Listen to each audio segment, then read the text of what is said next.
Assalamu alaikum everyone. Hope everything is fine at your side. I'm well too. In today's lecture, we are going to discuss how to modify columns, rows, and cells. For this purpose, we have to open an empty workbook. So let's do it.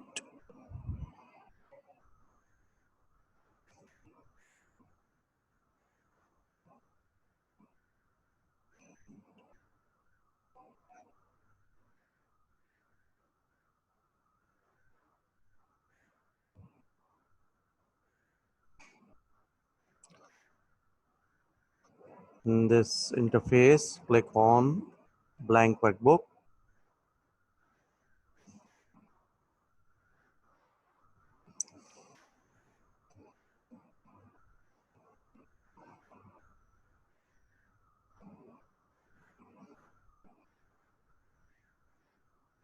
So first let's discuss how to fix the width of the column. ठीक है, let suppose कि हमारे पास एक scenario है जिसमें हम एक cell है जिसमें हम कुछ टेक्स्ट एंटर करना चाह रहे हैं।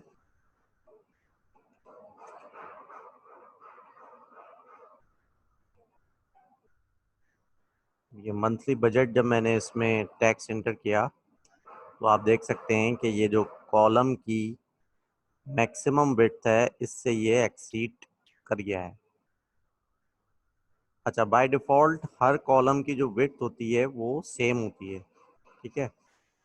लेकिन अब कुछ टेक्स्ट ऐसा होता है जिसमें हमें किसी खास कॉलम की विड्थ को जो है वो इंक्रीज या डिक्रीज करना होता है। तो अब इस केस में हम क्या करें, तो देखें इस केस में हम क्या करेंगे कि there are two ways to adjust this width of the column. ये कॉलम है कौन सा जिसमें ये हम सब काम कर रहे हैं, कॉलम है सी, कॉलम नंबर सी, ठीक है। कॉलम नंबर सी में अब अगर मुझे इसको एडजस्ट करना है कि ये ऑटोमेटिकली एडजस्ट हो जाए ये टेक्स्ट के साथ, तो उसका पहला तरीका ये है कि मैं यहाँ पे ये जो कॉलम लाइन है, देखें यहाँ पे मैं ये कर्सर लेके जा रहा हूँ। अब ये प्लस का साइन है, अब ये एक ब्लैक इस तरह के पॉइंटर साइन में चेंज हो गया है। तो जैसे ही ये चेंज होगा तो मैं डबल क्लिक यहाँ पे कर दूंगा, तो ये ऑटोमेटिकली कॉलम की जो विड्थ है वो एडजस्ट हो जाएगी according to the entered text, ठीक है। दूसरा एक तरीका क्या है कि आप यहाँ पे क्लिक करें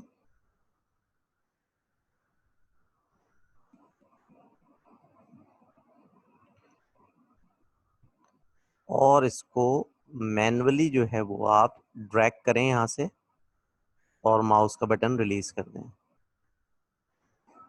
तो ये दो तरीकों से किसी भी कॉलम की जो विड्थ है उसको आप एडजस्ट कर सकते हैं, ठीक है। So to modify column width, position the cursor over the column line in the column heading and a double arrow will appear. Left click the mouse, then drag the cursor to the right to increase the column width or to the left to decrease the column width. Release the mouse button. ये एक basic tool है जो हमें आना चाहिए, बहुत commonly use होता है ये।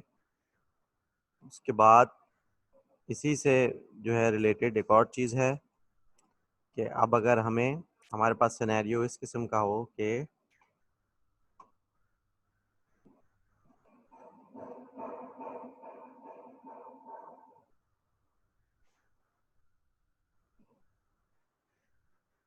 यही टेक्स्ट अगर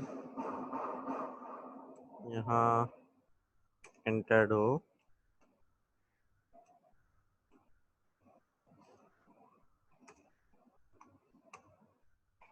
लेकिन अब हम ये चाह रहे हैं कि ये जो कॉलम की विड्थ है इसको हम ऑल्टर ना करें, ये जो टेक्स्ट है ये इस सेल में ही एडजस्ट हो जाए। तो उसका दूसरा तरीका ये है कि हम कॉलम विड्थ को चेंज करने के बजाय रो की हाइट को चेंज कर सकते हैं। ये जो रो है इसकी हम हाइट को अगर चेंज कर दें तो ये जो टेक्स्ट है ये ऊपर नीचे की तरफ इसमें एडजस्ट हो सकता है। तो उसके लिए हम जो है वो सबसे पहले ये करेंगे कि इस रो की जो विड्थ है, सॉरी हाइट है, उसको हम इंक्रीज कर देंगे। उसके बाद इस सेल पे राइट क्लिक करेंगे, फॉर्मेट सेल्स में जाएंगे और अलाइनमेंट के टैब में जाके रैप टेक्स्ट की जो ऑप्शन है इसको आप चेक लगा दें। तो देखें कॉलम की जो विड्थ थी वो वही रही, उसको हमने ऑल्टर नहीं किया। अलबत्ता जो रो की हाइट है वो हमने ऑल्टर करके टेक्स्ट को इसमें एडजस्ट करा दिया। तो रो की हाइट को जो है हम इस तरह इंक्रीज या डिक्रीज कर सकते हैं। ठीक है जी। अच्छा, उसके बाद एक और जो बहुत बुनियादी चीज़ है जो एक्सेल में आपको आनी चाहिए वो ये है कि लेट सपोज हमारे पास एक सिनेरियो है। आ, ये देखिए यहाँ पे एक नेम ऑफ द मंथ है जून, उसके बाद जुलाई आता है लेकिन जुलाई की जगह यहाँ पे अगस्त लिखा हुआ है। तो now I want to insert a row in between these two rows. कौन सी? 5 और 6। 5 और 6 के दरमियान मुझे एक रो इंसर्ट करनी है सो दैट जो जुलाई का मंथ है वो मैं एंटर कर सकूं। ठीक है, तो उसके लिए क्या तरीक़ाकार है? देखें जिस भी रो के ऊपर मुझे एक रो चाहिए जहां पे मुझे इंसर्ट करना है उसको मैं सिलेक्ट करूंगा। ठीक है, जैसे अगस्त के ऊपर मुझे एक रो चाहिए कि वो इंसर्ट हो जाए, तो मैं अगस्त की रो को मैंने यहाँ पे सिलेक्ट किया। एंड डू रिमेम्बर कि ये सिर्फ अगस्त पे मुझे क्लिक नहीं करना बल्कि ये जो 6 नंबर है इस पे क्लिक करना है ताकि वो इंटायर रो जो है वो सिलेक्ट हो जाए।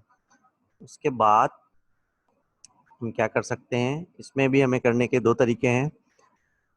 पहला तरीका जो ज़्यादा इस्तेमाल होता है या जो शॉर्टकट है एक तरह का, वो ये है कि आप ये पूरी रो को सिलेक्ट करें, उसके बाद राइट क्लिक करें यहाँ पे और इंसर्ट की जो कमांड है उस पर क्लिक कर दें।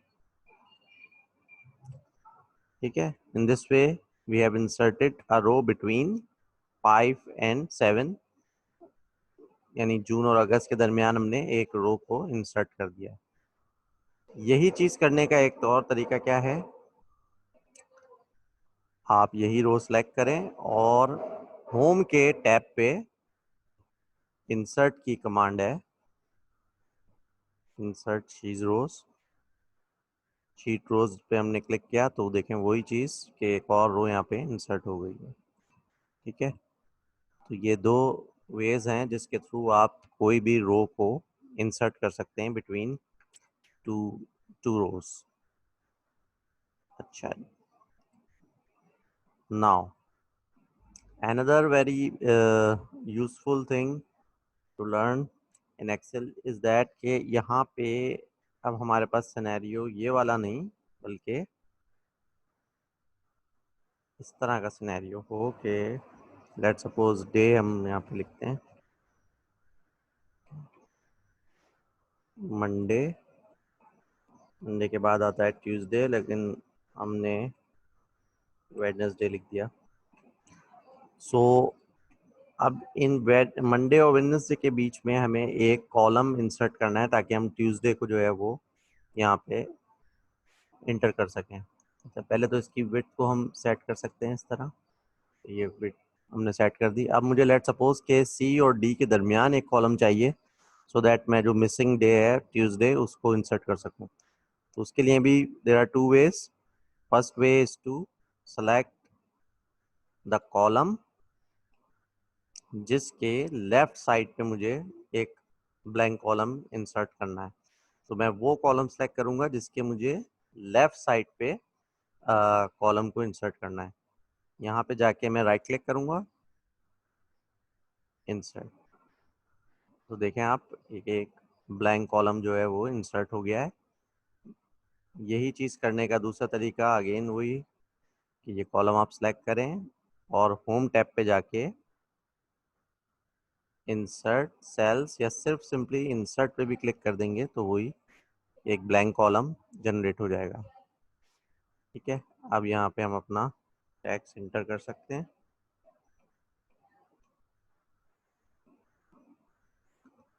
ठीक है जी, तो ये हो गया। नाउ नेक्स्ट, अब हमें क्या करना है कि लेट सपोज कोई रो है या कोई कॉलम है जो जिसको हमें डिलीट करना है।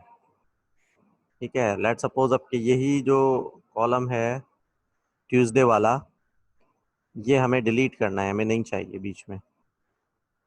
तो उस केस में हम अगेन इस कॉलम को सिलेक्ट करेंगे and right click, then delete की जो कमांड है उसको हम प्रेस कर देंगे। तो देखें ये दोबारा उसी पोजीशन पे आ गया है, जो बीच में कॉलम था वो डिलीट हो गया है ना। अब यही चीज़ अगर हमें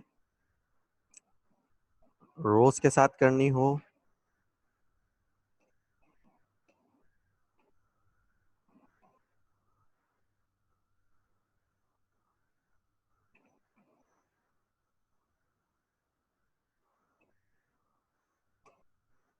तो सिंपली मैं उस रो को सिलेक्ट करूंगा, राइट क्लिक करूंगा और डिलीट की कमांड को प्रेस कर दूंगा। अच्छा, यही चीज़ मतलब हम वैसे भी कर सकते हैं जो मैंने पहले आपको बताया कि रो को सिलेक्ट करें, then go to the insert command in the home tab, sorry delete command. ठीक है, तो वही चीज़ हो गई।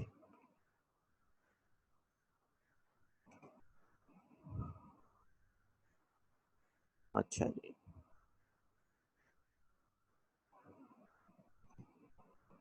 तो इन दिस वे हमने जो है वो कॉलम्स रोज और सेल्स को मॉडिफाई करना इस लेक्चर में सीख लिया है। अच्छा, एक और अहम बात इस लेक्चर में मैं आपको बताऊं कि हम कोई भी जिस भी वर्कबुक में काम कर रहे होते हैं तो बाय डिफ़ॉल्ट उसकी शीट 1 पे काम कर रहे होते हैं। अगर हम चाहें तो इस शीट को रीनेम भी कर सकते हैं। बाय डिफ़ॉल्ट इसका नेम जो है वो शीट 1 होता है। शीट 1 को रीनेम करने के लिए यहाँ पे राइट क्लिक करें, रीनेम, और आप कोई भी नेम इसको आप दे सकते हैं।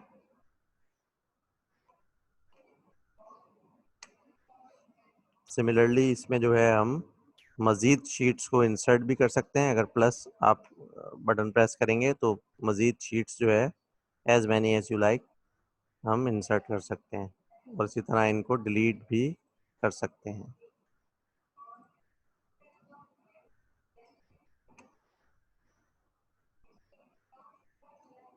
ठीक है, इन द एंड आपको एक असाइनमेंट यहाँ पे मैंने दी है। ये असाइनमेंट अगेन वही आपको एम एस वर्ड की फाइल में जो है या तो करना होगा, या इसको जो है वो डॉक्यूमेंट करें इसको एम एस वर्ड की फाइल में कि आपने ये चीज़ किस तरह करी है, या आप जो है वो हाँ बस यही एक तरीका है जिसमें आप इसको सबमिट कर सकते हैं। क्योंकि ये चीज़ जो है वो डॉक्यूमेंट आप करें कि आपने किस तरह ये करा कि ओपन अ वर्कबुक, तो आपने ओपन किस तरह करी, वो उसके स्टेप्स क्या हैं, इंसर्ट अ कॉलम किस तरह आपने इंसर्ट किया। तो ये अपनी प्रैक्टिस के लिए ये चीज़ आप करें, और ये डे आफ्टर टुमारो जो है वो इस असाइनमेंट को सबमिट कर दीजिएगा। So that was all we had to discuss in this lecture. Next, we will continue to discuss these basic tools of MS Excel. Take care and Allah Hafiz.